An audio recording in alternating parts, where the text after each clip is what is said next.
think we all know that pipelines are coming through our river basin. Some have come through already, others are being proposed. Pipelines can require hundreds of miles and thousands of acres of land disturbance.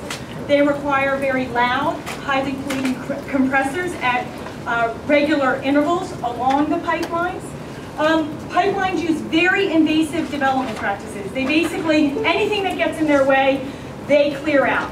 Forests, whether they're mature forests or young forests, wetlands that get in the way have to be crossed. Streams get crossed using very invasive dredging and other practices.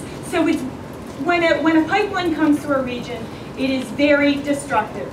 The scientific literature, the research that has been undertaken and is ongoing now with regards to pipelines, our experiences with pipelines prove that point. Pipelines are devastating to land surfaces, but also to water resources. They cause air pollution, water pollution, erosion, sedimentation. They damage wetlands, they damage fisheries, they damage stream ecosystems, they alter flows. They are very, very harmful. And so individually and cumulatively, when gas pipelines come through a region, when gas pipelines come through the Delaware River Basin, they are going to have a substantial effect on the water resources of the basin. And as a result, the Delaware River Basin Commission, pursuant to the authorities granted it in its compact, has an obligation to subject these pipelines to DRBC review and approval before they're allowed to go through. There is nothing in the compact, there is nothing in the RPP that would or should limit the exercise of this review authority by the DRBC. In fact, when you look at the compact and the RPP, there are actually multiple layers of authority granted to the DRBC to actually look at these pipelines, mandate that they have DRBC review and approval first before they're constructed. And so I am here on behalf of the members of the Delaware Riverkeeper Network to deliver a petition. I think there are enough for the commissioners and one to share between the two of you, to deliver a petition to the DRBC to please ask you, urge you to exercise your existing jurisdiction, your existing authority over the pipelines that are being proposed to come through portions of the Delaware River Basin. Our petition also asks that you please amend the RPP to make absolutely clear that all the pipelines that are proposed to come through this basin are in fact subject to DRBC review and approval before they're allowed to go into construction. The Delaware Riverkeeper Network has been following the pipelines very closely that are proposed for this basin. You will find in the petition we have identified at least a dozen pipelines or pipeline expansions that will come through portions of the basin in the coming years, that are proposed to come through portions of the basin in the coming years.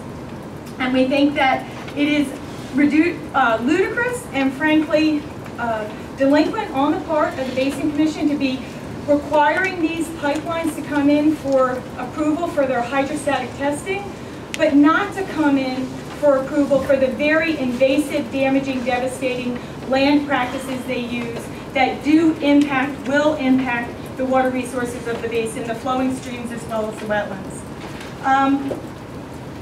We also know, through our experience from pipelines that have come through the basin in recent years, that the pipeline companies that are coming are they're bad actors. So not only is the laying of the pipeline inherently damaging in how they do it, but we also have pipeline companies which are just blatant violators of the laws that are in place, that are subject to notices of violation time and time again and fail to respond appropriately. From our understanding, from the limited communications we've had with the DRBC to date on this, we've been submitting requests for reviews of these pipelines, so we've gotten some responses. Aaron, one of our staff attorneys, will speak to that later.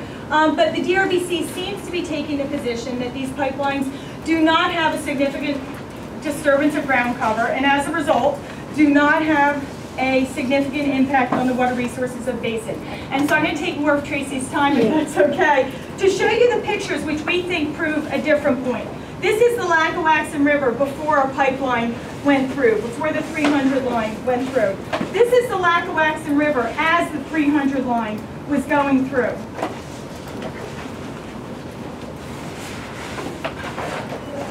Sorry, they're a little unwieldy. Here is the main stem of the Lackawaxen. After after a pipeline went through.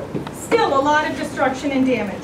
And here are just some pictures of other Tennessee Gas pipeline project sections, the Columbia line, that have gone through the Delaware River Basin and are leaving a devastating mark on our water resources, on our wetlands, on our landscapes, on our communities, increasing water pollution, increasing stormwater runoff, doing incredible, incredible damage to the water resources of the basin.